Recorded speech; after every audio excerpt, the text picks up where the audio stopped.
Hello મિત્રો, હું આજે લઈને આવ્યો છું એક રિયલ લીગલ સ્ટોરી કે જે રિયલમાં ઇન્સિડન્સ થઈ ચૂક્યો છે અને જે ઇન્સિડન્સના અનુસંધાને પોલીસ સ્ટેશનમાં એફઆઈઆર પણ ફાઇલ થઈ ચૂકી છે.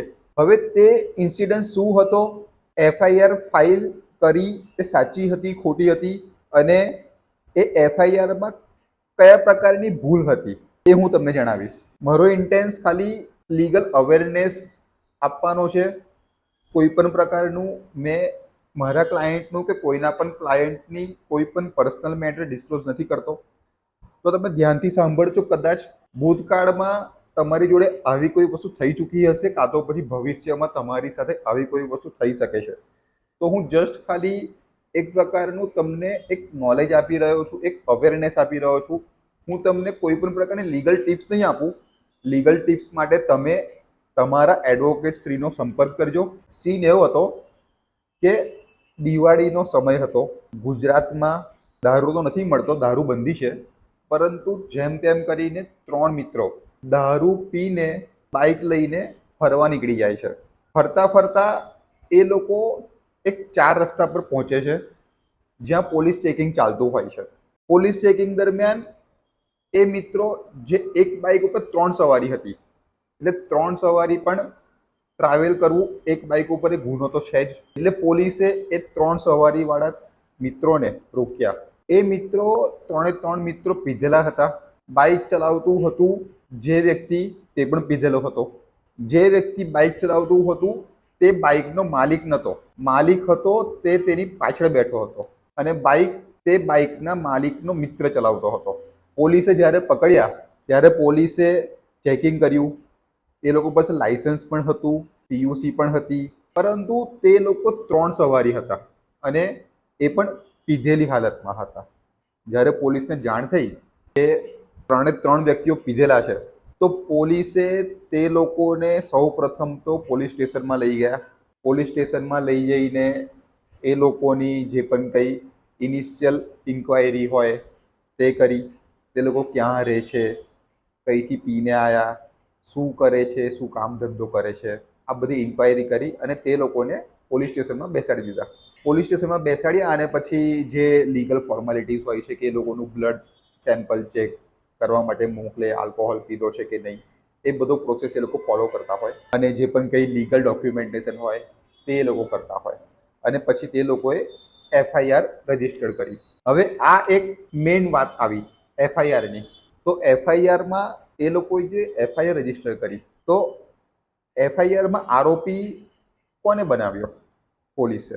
એફઆઈઆરમાં ખરી રીતે બાઇક ચાલક જે બાઇક ડ્રાઈવ કરતો હતો તેને તો એફઆઈઆરમાં આરોપી બનાવાય જ. સાથે સાથે જે 2 મિત્રો પાછળ બેઠેલા હતા તે લોકો ઉપર એફઆઈઆર બનાવાય, તે લોકોને એફઆઈઆરમાં આરોપી રખાય. તો પોલીસે એફઆઈઆર નોંધી અને પોલીસે એફઆઈઆરમાં આરોપી બનાવ્યો ખાલી એક જ વ્યક્તિને, અને તે જે બાઇક ચલાવતો હતો તે વ્યક્તિને આરોપી બનાવ્યો અને એફઆઈઆરમાં આરોપી તરીકે તે એક જ વ્યક્તિનું નામ લખાવેલ અને પોલીસ સ્ટેશનમાં તે જેને આરોપી બનાવ્યો તેને તો રાખેલ જ, સાથે સાથે તેના જે 2 મિત્રો હતા તેને પણ પોલીસ સ્ટેશનમાં જ રાખેલ. ઘણો બધો સમય થયો. નોર્મલી કાયદો એવું કહે છે કે 24 કલાકથી વધારે પોલીસ સ્ટેશનમાં ના રખાય. 24 કલાકની અંદર આરોપી હોય તેને કોર્ટમાં પ્રોડક્શન કરવું પડે. તો આવી રીતે 3 છોકરાઓને, 3 મિત્રોને પોલીસ સ્ટેશનમાં રાખ્યા અને પછી એમને બીજે દિવસે એમને પોલીસ સ્ટેશનમાંથી એફઆઈઆર નોંધાયેલી હતી. એટલે જે પણ કંઈ ફોર્માલિટીઝ હતી તે ફોર્માલિટીઝ ક્લિયર કરીને અને પછી એ લોકોને પોલીસ સ્ટેશનમાંથી જવા દીધા. એ લોકોની બાઇક પોલીસ સ્ટેશનમાં કબજે કરી લીધી. જે વ્યક્તિ, જે મિત્ર ગાડી ચલાવતો હતો તેના વિરુદ્ધમાં એફઆઈઆર નોંધી. જે વ્યક્તિ પાછળ બેઠેલો હતો, જેના નામની બાઇક હતી, તેની બાઇક પોલીસ સ્ટેશનમાં કબજે કરી લીધી. આ 2 વસ્તુ થઈ. એફઆઈઆર જે નોંધાઈ તે એફઆઈઆરમાં કયો ગુનો તેમને દાખલ કર્યો, એફઆઈઆરમાં આરોપીની વિરુદ્ધ કયા ગુના હેઠળ એફઆઈઆર નોંધવામાં આવી, તે આરોપી ઉપર 2 કાયદા હેઠળ એફઆઈઆર નોંધવામાં આવી. એક તો પ્રોહિબિશન એક્ટના અંડરમાં સેક્શન 66(1)B કે પ્રોહિબિટેડ સ્ટેટમાં, પ્રોહિબિટેડ એરિયામાં દારૂ પીવાનો, અને બીજી મોટર વ્હીકલ એક્ટના અંડરમાં સેક્શન 185 કે દારૂ પીને ગાડી ચલાવવાની. આ બે કલમો હેઠળ તે આરોપીના વિરુદ્ધ એફઆઈઆર નોંધવામાં આવી. પરંતુ પોલીસે એક વસ્તુ એ કરી કે પીધેલા તો પેલા એના બે મિત્રો પણ હતા કે જે એની પાછળ બેઠેલા હતા. તો એ લોકોના વિરુદ્ધમાં તો કોઈ પણ પ્રકારની એફઆઈઆર જ કરવામાં નહીં આવી કે એ લોકોનું તો એફઆઈઆરમાં નામ જ નોંધવામાં નહીં આવ્યું. જે આરોપી છે તેને તો પોલીસ સ્ટેશનમાં 24 કલાક અને તેના વધારે સમય સુધીને તો રાખેલ જ. સાથે સાથે જે બે મિત્રોને આરોપીમાં તેઓનું એફઆઈઆરમાં નામ દર્શાવેલ ન હતું તે લોકોને પણ પોલીસ સ્ટેશનમાં તે જ મિત્ર સાથે આરોપી મિત્ર સાથે પોલીસ સ્ટેશનમાં 24 કલાકને તેના વધારે સમય માટે રોકાવું પડ્યું. આ સમય દરમિયાન તે ત્રણેય મિત્રોને નહીં તો પોલીસે તેમના સગાવાલાને ફોન કરવા દીધો કે નહીં તેમના એડવોકેટને ફોન કરવા દીધો. આ એ ત્રણેય મિત્રોની પાસે અવેરનેસ નથી. પોલીસ સ્ટેશનમાં પોલીસ તમને રાખે, તમારી ધરપકડ કરે, તમને અરેસ્ટ કરે તો 24 કલાકની અંદર તેમને મેજિસ્ટ્રેટની સામે પ્રોડક્શન કરવું પડે. આ વસ્તુનું તેમને અવેરનેસ નહોતું.